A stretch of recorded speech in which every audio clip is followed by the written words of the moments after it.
ఆంధ్రప్రదేశ్లో అధికార విపక్షాల మధ్య బోటు రాజకీయం నడుస్తోంది.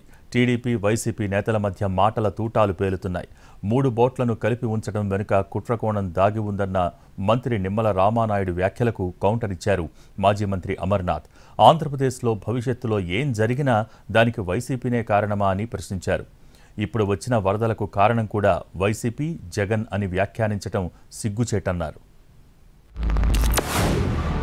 ఒకే యజమాని 3 ఉండడం, ఆ మూడింటిని కూడా లంగర్ వేసుకోకుండా ఒకే ప్లాస్టిక్ వైర్ కట్టుకోవడం అని కూడా అనుమానాలు తావిస్తూ ఆ 3 పడవలకు సంబంధించిన యజమాని కూడా ఉషాద్రి ఎవరైతే ఉన్నారో అతను కూడా ఆ ప్రాంతంలో ఉన్నటువంటి కోమటి రామ్మోహన్ ఎవరైతే ఉన్నారో అతనికి మరి ప్రధానంగా మరి అనుచరుడుగా ఉండడం, పోలీసు వాళ్ళని పిలిచి వాళ్ళని నిందితులను అదుపులో తీసుకుని దర్యాప్తు చేస్తున్నామని చెప్తూ ఉన్నారు.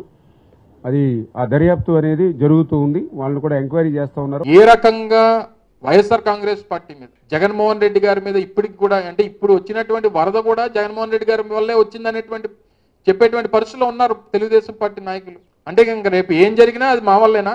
ఈ రోజు జరిగినా, రేపు జరిగినా, ఎల్లుండి జరిగినా, రేపు ఏం జరిగినా, అంటే ఏదైనా మంచి జరిగితే తెలుగుదేశం పార్టీ వల్ల, రాష్ట్రంలో ఏదైనా చెడు జరిగితే వైఎస్ఆర్ కాంగ్రెస్ పార్టీ వల్ల అని చెప్పేటువంటి పరిస్థితిలో ఉన్నారు.